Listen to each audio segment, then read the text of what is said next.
Praise the Lord. கர்த்தருடைய பரிசுத்த நாமத்துக்கு ஸ்தோத்திரம் உண்டாவதாக. இன்றைய வேத வாக்கு சங்கீதம் 19:7.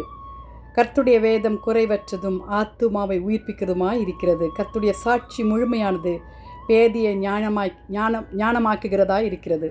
ஆம் தேவ பிள்ளைகளே, கர்த்தருடைய வார்த்தை குறைவற்றது, ஆத்துமாவை உயிர்ப்பிக்கிறதா இருக்கிறது. ஹல்லேலூயா. கர்த்தருடைய வேதம், கர்த்தர் தந்த வேதம் இந்த வசனத்தில் நாம் வாசிக்கும் பொழுது ஹல்லேலூயா, இந்த சங்கீதத்தினால் ஆண்டவராகிய இயேசு வசனம் எப்படியாக நம் கால்களுக்கு தீபம் பாதிக்கு வெளிச்சமாக இருக்கிறது என்று சங்கீதக்காரன் 119:105 சொன்னது போல அவருடைய வேதம் குறைவற்றது. தேவ பிள்ளைகளே, அவருடைய வேதத்தின்படி நாம் நடக்க வேண்டும். இந்த இடத்துல கர்த்தருடைய வேதத்தின் விதிமுறைகளை சொல்லிக் கொண்டிருக்கிறது, சாட்சிகளை சொல்லிக் கொண்டிருக்கிறது, போதனைகளை சொல்லிக் கொண்டிருக்கிறது, கட்டளைகளை சொல்லிக் கொண்டிருக்கிறது, நியாயங்களை சொல்லிக் கொண்டிருக்கிறது. வாலிப பிள்ளைகளே, ஹல்லேலூயா ஹல்லேலூயா. சங்கீதம் 119:34 சொன்னது போல, எனக்கு உணர்வை தாரும் ஆண்டவரே.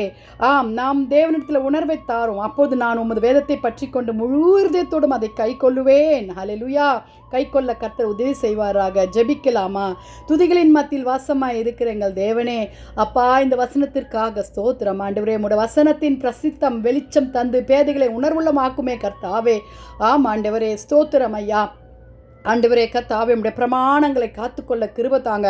1000 பொன்னையின் பார்க்கிலும் கர்த்தாவே ஸ்தோத்திரம், வெள்ளியை பார்க்கிலும் நீர் விளம்பின வேதமே எனக்கு நலம் என்று சங்கீதம் 119:72 சொன்னது போல கர்த்தாவே, உம்முடைய வசனம் எங்களுக்கு கால்களுக்கு தீபம், எங்கள் பாதிக்கு வெளிச்சமாக இருக்கட்டும் ஐயா.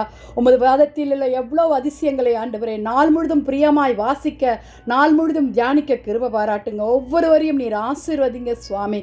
குறைவற்ற இந்த பொக்கிஷத்தை எங்களுக்கு அனுதினம் ஆகாரத்தில் தாங்கப்பா. அதன்படி ஆண்டவரே நாங்கள் வாழ ஞானிகளை கர்த்தாவே, பேதைகளை ஞானியாக்கப்பா. உம்முடைய வசனம் எங்களுக்கு போதும். வாலிப பிள்ளைகளை தொட்டு ஆசீர்வதிங்க சுவாமி. ரட்சிக்க உதவி செய்யுங்க. வியாதிஸ்தர்களை சுகப்படுத்துங்க கர்த்தாவே.